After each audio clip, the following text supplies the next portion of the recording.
One of the leaders that I have a lot of respect for, who has passed on a few years ago, is General Norman Schwarzkopf, the commander of CENTCOM during the Gulf War. Stormin' Norman, as everybody probably remembers him.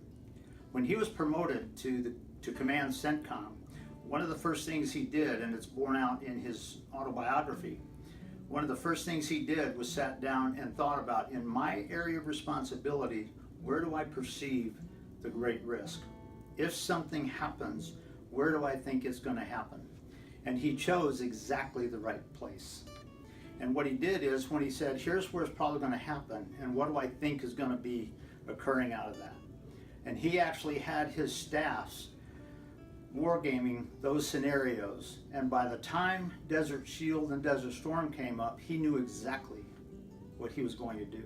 But there's something else with it when you talk about rapidly changing environments, and of course nothing probably is more rapidly changing than a battlefield situation. But during the occasion, your situational awareness has to be there. What is your opponent doing?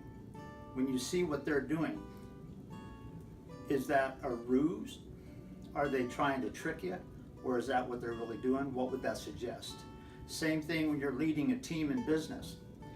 What's going to happen? What do I think the risks are? What are our opponents going to do? Our competitors going to do? What didn't I expect? What didn't I take into account in my strategic planning? How does that have to shift as we go forward? And that's a challenging aspect of strategic planning. It's not just about coming up with your action steps and making sure you're on target. That is a part of it, but there's this other situational awareness part that the leader has to have as well, where you take a look at what are those things I didn't expect, and if they arise, what are we going to do about it? And how do we really make the objective happen, even if we have to shift the strategy sometimes? And that's an aspect when you're talking about a rapidly changing environment that relates to strategic planning, and it's an insight, and it's a vision, and it's an expectation that leaders have to have when leading teams in that environment. So take a look in your organization this week. If you had a situation that you didn't expect, what do you think it might be? If it were to arise, what would you do about it? Interesting thought processes as we go forward. All of us have more potential than we're currently using. Our vision at Coaching for Relevance is to bring freedom to potential in all those across my path.